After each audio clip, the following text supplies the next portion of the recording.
Ich habe mir letztes Jahr einen großen Traum verwirklicht. Der Plan, Afrika mit eigenen Augen zu sehen. Dafür habe ich mir in Südafrika ein Auto gekauft und bin einfach Richtung Deutschland losgefahren. Was ich in den 22 Ländern alles erlebt habe, seht ihr hier. Alter, wow, Scheiße!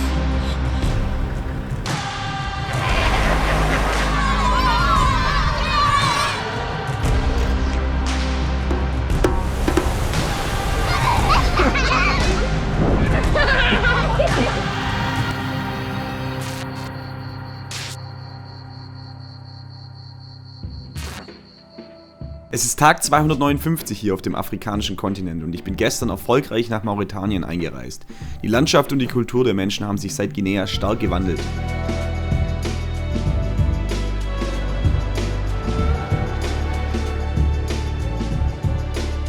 Direkt nach der Grenze sehe ich zum ersten Mal Kamele, das neue Normal hier. Auf dem Weg in die am Meer gelegene Hauptstadt Nouakchott bekommt man zu spüren, dass diese Region eigentlich ziemlich lebensfeindlich ist und trotz alledem die Menschen voller Lebensfreude sind.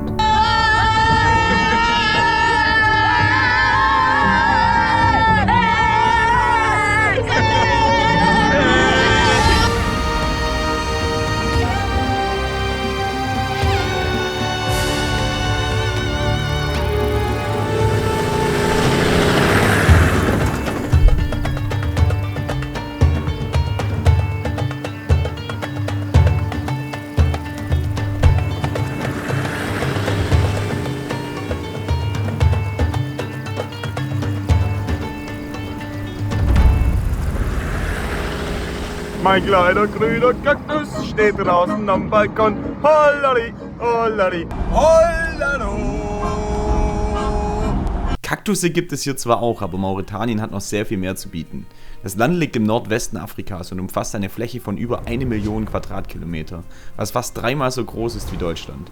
Dabei hat das Land gerade einmal 5 Millionen Einwohner und viele der Bewohner sind am Atlantik angesiedelt. Die Hauptstadt Nouakchott liegt am Atlantik und ist meiner Meinung nach irgendwie sehr unattraktiv in dieser allgegenwärtigen Einöde. Die Amtssprache ist Arabisch, Französisch wird jedoch häufig als Verkehrssprache genutzt.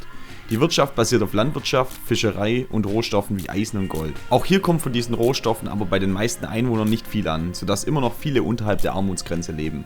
Auch die Landwirtschaft und die Fischerei sind von klimatischen Veränderungen bedroht. In jüngster Zeit investiert das Land verstärkt in erneuerbare Energien, insbesondere Solarkraft, um die Energieversorgung zu verbessern, was absolut Sinn macht, da hier einfach mehr als genug Sonnenschein und freie Fläche vorhanden ist. Was ich bisher nicht thematisiert habe, ist, dass diese afrikanischen Länder im Verhältnis zu ihrer großen Einwohnerzahl sehr wenig CO2 ausstoßen. Obwohl in vielen Regionen großflächig Müll verbrannt wird und der Begriff Umweltschutz in zahlreichen afrikanischen Ländern noch wenig verankert ist, liegt der Pro-Kopf-Ausstoß von CO2 deutlich unter dem der westlichen Länder. Beispielsweise beträgt der jährliche Pro-Kopf-Ausstoß in Mauretanien etwa 1/8 des Wertes in Deutschland. Etwa 99% der Bevölkerung sind Muslime und der Islam prägt stark das gesellschaftliche Leben. Die traditionelle Nomadenkultur ist in Mauretanien weiterhin bedeutend. Was mich auch fasziniert ist, dass hier so ein ganz anderes Schönheitsideal von Frauen existiert. Je runder und dicker die Frau, desto attraktiver und hübscher ist sie. Und das Ganze nimmt hier ziemlich abartige Ausmaße an, sodass die Frauen sogar mit kleinen Mädchen Messkuren durchführen, in denen sie täglich bis zu 20.000 Kalorien in sich hineindrücken müssen. Inzwischen nehmen viele Frauen auch bestimmte Medikamente, um zuzunehmen, was absolut ungesund ist.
In der Hauptstadt kaufe ich metallene Sandbleche, die gar nicht so leicht zu finden waren und ich sicher 15 verschiedene Shops anfahren musste.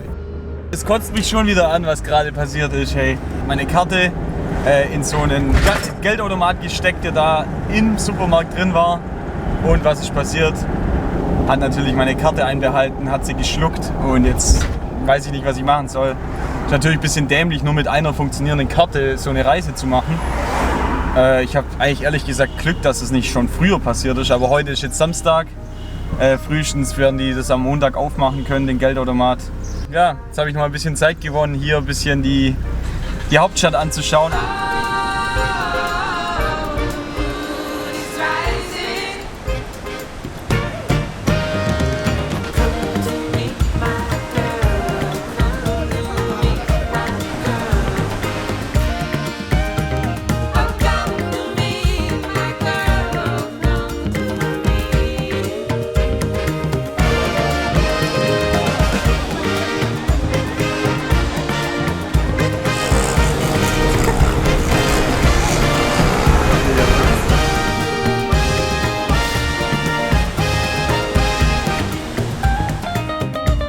Glücklicherweise kann ich 2 Tage später meine Karte wieder organisieren, sodass ich nun wieder ins Niemandsland aufbreche.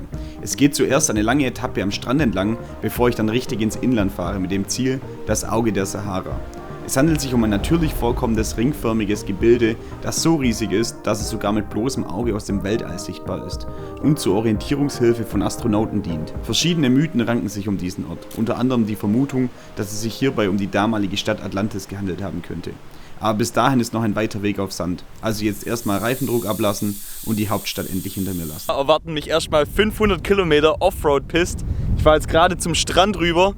Alles sandig und dann geht es einfach 500 Kilometer in den Norden. Ich hoffe, ich bleibe mal nicht stecken. Es passiert nichts anderes. Mein Garmin InReach Satellitenkommunikationsgerät ist am Arsch. Das ist jetzt vor 2 Tagen oder 3 Tagen kaputt gegangen. Natürlich wieder ein sehr ungünstiger Zeitpunkt. Jetzt lasse ich noch kurz den Reifendruck ab auf 1 Bar und dann geht's los.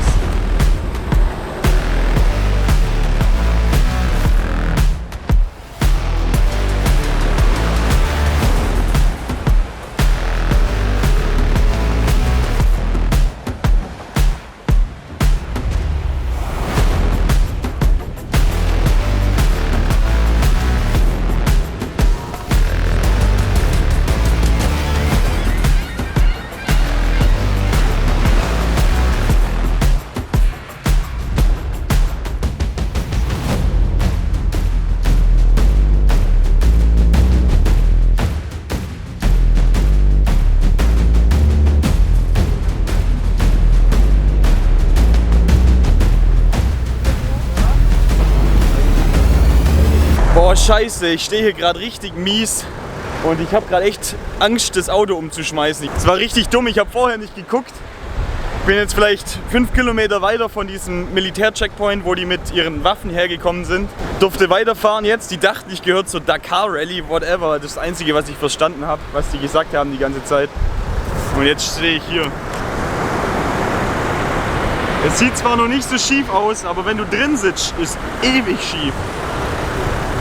Und sobald ich hier hinkomme, bricht es runter. Wenn ich an die Bruchkante komme, dann kippt das Auto. Scheiße. Ich weiß nicht, was am besten ist. Ob ich einfach Vollgas vorfahren soll, links reindrehen und runterfahren. Aber unten ist halt richtig scheiße. Also da ist der Sand überhaupt nicht fest. Das singe ich ganz sicher auch ein. Oder ob ich einfach versuche zurückzufahren mit den Sandflächen jetzt. Also ich habe es gerade versucht zurückzufahren, aber dann schiebt es mich einfach runter. Das drückt mich runter.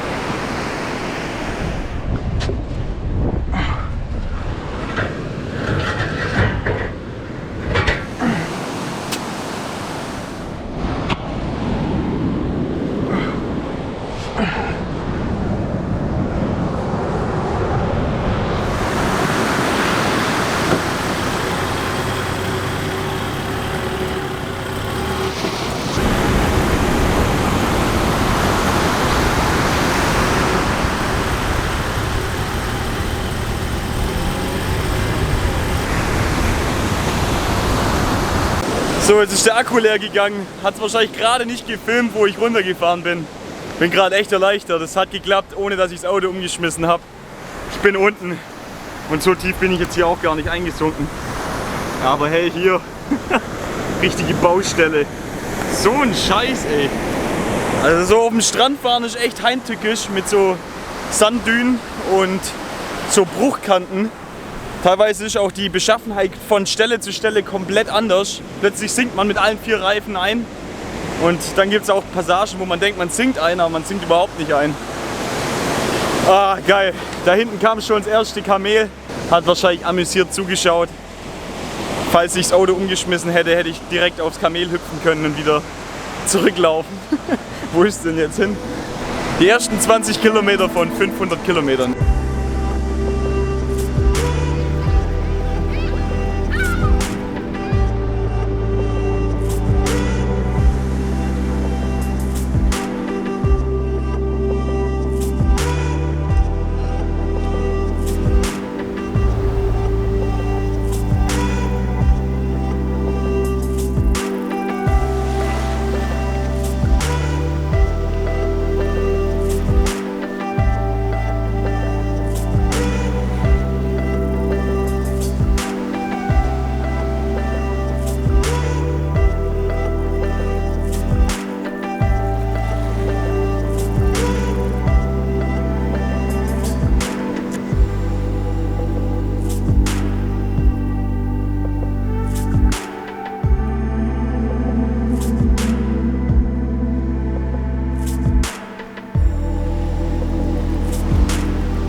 So, ich bin jetzt kurz vor dem Nationalpark im Nordwesten des Landes. Ich habe jetzt hier gerade noch ein Dünenstück vor mir. Also hier gehen sicher noch die nächsten 2 Kilometer Dünen am Meer entlang. Leider kommt der Wind von der falschen Richtung, vom Inland. Gut zum Surfen, aber die Wellen brechen viel zu weit außen. Schlecht zum Paragliden. Wenn es jetzt vom Meer her kommen wird, könnte ich hier an den Dünen ein bisschen paragliden, was sehr, sehr geil wäre. Und was aber auch richtig viel Spaß macht, ist hier tatsächlich mit dem Auto rumzufahren. Denn das erste Mal, dass ich wirklich auf Dünen fahre. Ich meine, in Namibia bin ich ja diese Küste entlang gefahren, aber ich bin nicht auf die Dünen hochgefahren, weil es mir zu gefährlich war. Und ich versuche hier gerade einer Strecke zu folgen von anderen Reisenden, die hier die blaue Linie schon gefahren sind. Hier ist alles Nationalpark. Also ich bin noch kurz davor, glaube ich. Aber so wie ich sehe, sind die ganze Zeit am Meer direkt entlang gefahren. Aber da unten kann ich gar nicht fahren, komischerweise. Also ich habe auch noch nicht gesehen, dass es sehr viel mehr Ebbe gab als jetzt gerade.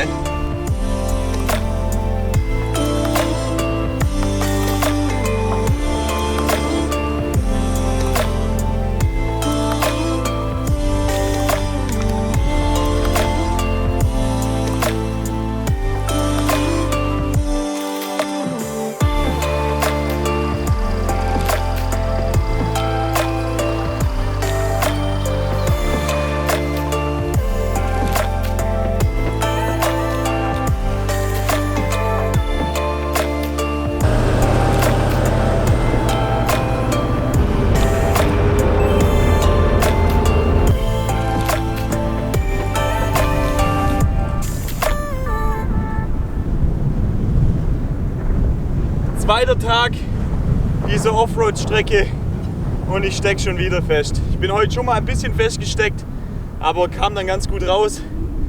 Aber diesmal bin ich richtig aufgehockt, bin mit allen 4 Reifen plötzlich abgesackt, hocke jetzt in der Mitte auf und ich glaube, es ist schon wieder Zeit, die Sandfläche zu holen. So eine Scheiße, ey.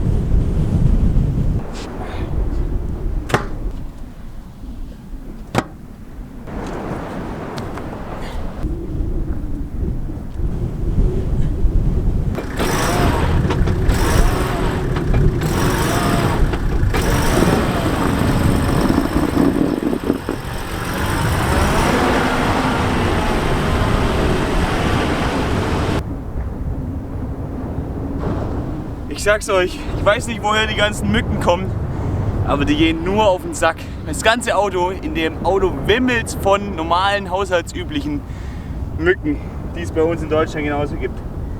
Die scheiß Biester, die lassen mir keine Ruhe. Ich glaube, die sind alle auf der Suche nach Salz. Deswegen kommen die ganze Zeit so richtig aggressiv auf deine Haut und schlotzen da das Salz weg. Gar keinen Bock mehr auf die. Ah, die Mücken, ey. So, jetzt geht's erstmal zu zweit weiter.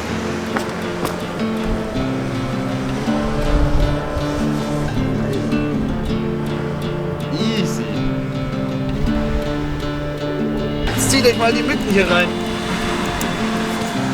Ah, scheiß Biester, ey.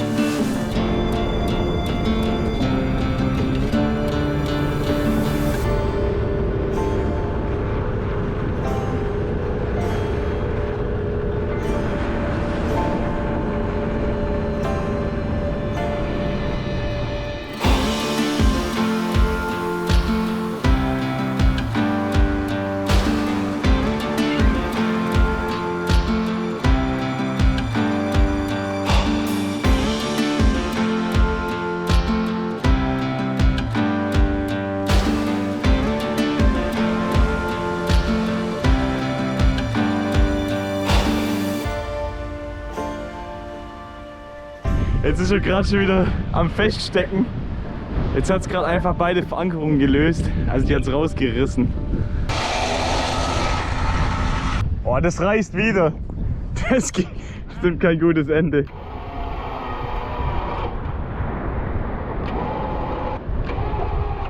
Nee. Das war's. Oh, jetzt hatte ich schon Schiss, dass mir das Stahlseil um die Ohren fliegt.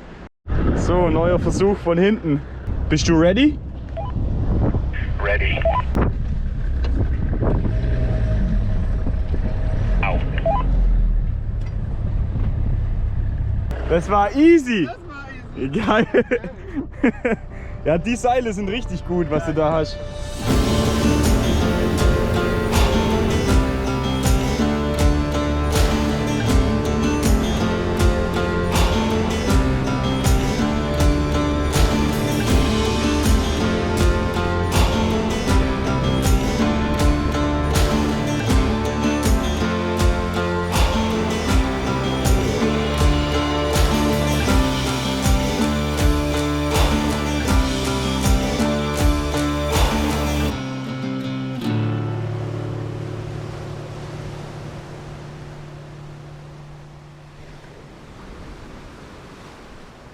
Hey, let's go! Let's do this! Ab durch die Sanddünen.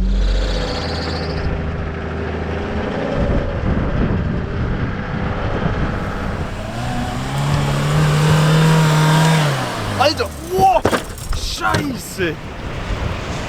Uff. Scheiße. Nein. Fuck. Du warst zu schnell. Viel zu schnell? Oh, Viel zu schnell? viel zu schnell. Wirklich? Scheiße. Ja, das ist wirklich Das ist richtig scheiße. Hat's was am Motor gemacht oder wie? Oder was ist passiert? Ich dachte, mein Auto war kaputt. Also, Scheiße. Mach ich nie wieder. Was für eine Aktion. Erstmal Anlauf nehmen und da drüber schanzen. Oh, und wir hatten sogar Zuschauer, hey. Was für eine Aktion. Alter, Hollywood macht's auch nicht besser, jetzt mal ehrlich. Nur, dass das real war. So, jetzt bin ich dran. Fuck.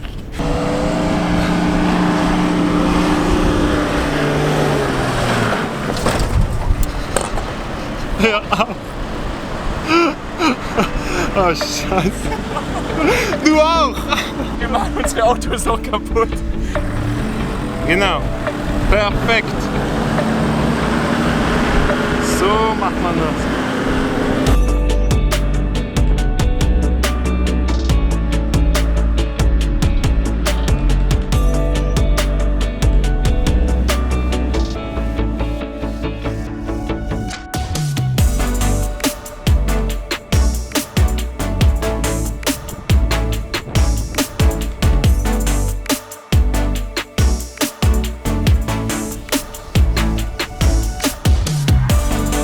stehe gerade vor einem kleinen Dilemma. Ich muss eine Entscheidung treffen und ich bin mir nicht sicher, was ich tun soll. Ich meine, mein Garmin InReach ist kaputt und sonst habe ich kein Kommunikationsgerät dabei, was mir ermöglicht, hier noch irgendwie zur Außenwelt Kontakt zu haben, falls mir was passieren sollte. Ich bin jetzt weggefahren von dem Strand, von dem Nationalpark. Der Schweizer ist in Norden weitergefahren, ich bin ins Inland gefahren und ja, ich bin jetzt 30, 40 Kilometer so eine Straße entlang gefahren.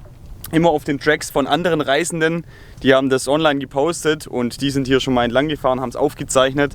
Ich habe mir das in Maps.me hochgeladen und jetzt ist es so, dass die quasi jetzt hier weitergefahren sind und da geht es aber einfach nur ins Niemandsland. Also da gibt es keinen Weg, gar nichts, wo die gefahren sind, einfach hier mitten durch die Sahara. Für 70 Kilometer bis eine Straße kommt. Jetzt ist entweder die Überlegung, ich fahre komplett einen Riesenschlenker, 200 Kilometer Umweg außenrum, damit ich dahin kommen will, wo ich hin will. Oder ich kürze jetzt hier 70 Kilometer durch die Wüste ab. Wenn dann aber was passiert, bin ich wirklich aufgeschmissen. Und ja, keine Ahnung, weiß jetzt nicht, was ich machen soll. Shit. Und als wäre es nicht schon schwierig genug, die Entscheidung zu treffen, kommt dann auch noch dazu, dass mein Handy ja wirklich im Arsch war. Also das ist mir runtergefallen, als der Jan noch dabei war. Komplett grüner Bildschirm, man konnte nichts mehr drauf erkennen. Komischerweise ging es am nächsten Tag wieder, hat sich selber repariert. Mit einer kleinen Ausnahme hier ganz oben im Bildschirmrand. Aber mein Handy ist mein einziges Mittel, wo ich mit navigieren kann, wo ich die Route sehe, wo ich weiß, wo ich mich überhaupt hinbewege. Und wenn das irgendwie doch jetzt einfach ja, entscheide, den Geist aufzugeben, das Handy, dann stehe ich erstmal da. Dann kann ich nur noch nach Himmelsrichtungen fahren und weiß, dass ich in den Süden fahren muss, um irgendwann wieder zur Hauptstraße zu kommen. Aber wie scheiße ist das? Ja, ich melde mich gleich nochmal, wenn ich eine Entscheidung gefunden habe. Ich muss kurz in mich gehen.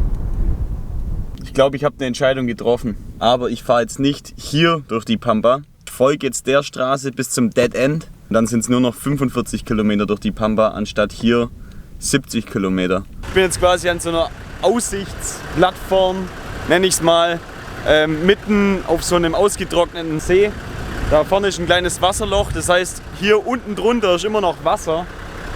Ich bin nur ein Stückchen reingefahren und ich weiß nicht, ob ihr es sehen könnt, Spurrille. Ich weiß nicht, ob ich mir das antue, einfach da drüber zu fahren über den ausgetrockneten See und dann das Risiko eingeht, dass ich wirklich irgendwann absink, weil einfach Wasser drunter ist und dann gar nicht mehr rauskomme. Also ich glaube, die Gefahr ist größer, dass das passiert, als wenn ich jetzt wirklich den anderen Tracks folge. Also umdrehen und ich fahre die 70 Kilometer. Ich hoffe, ich werde es nicht bereuen.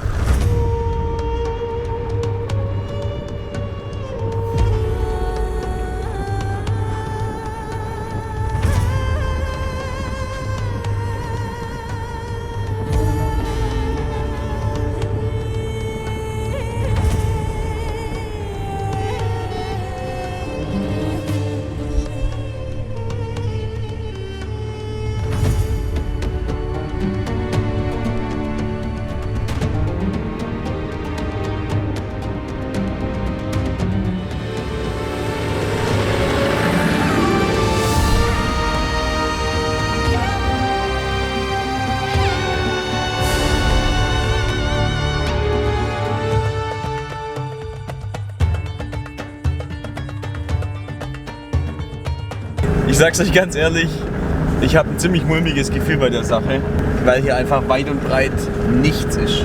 Aber absolut gar nichts, außer Skorpione, Klapperschlangen und ein paar Kamele.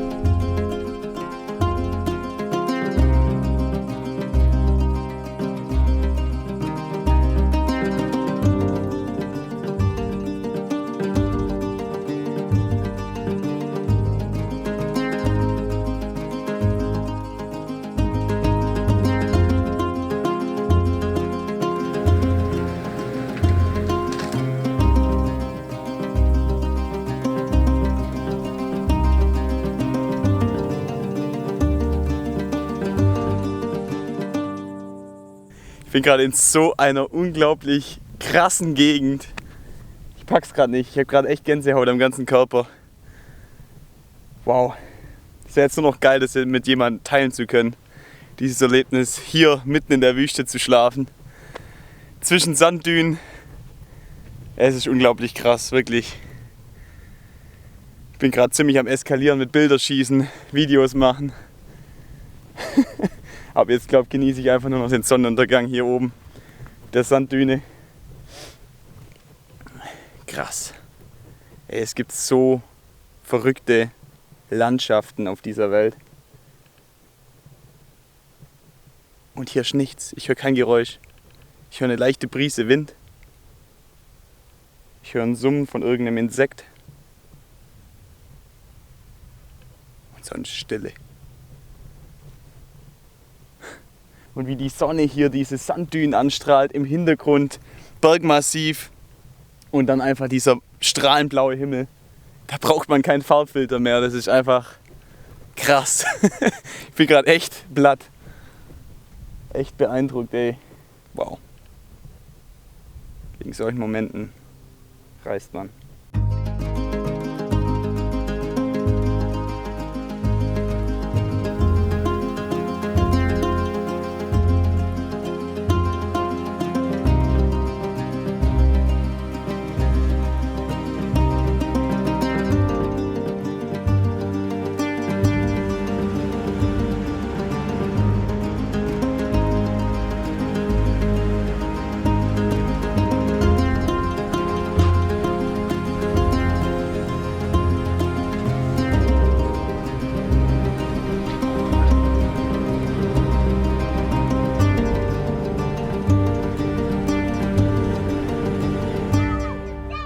So schön es hier doch auch ist, es ist unglaublich, wo diese Menschen hier einfach leben. Hier gibt es nicht viel, wenig Wasser, wenig Grün, stattdessen Sand und Gestein, soweit man schauen kann.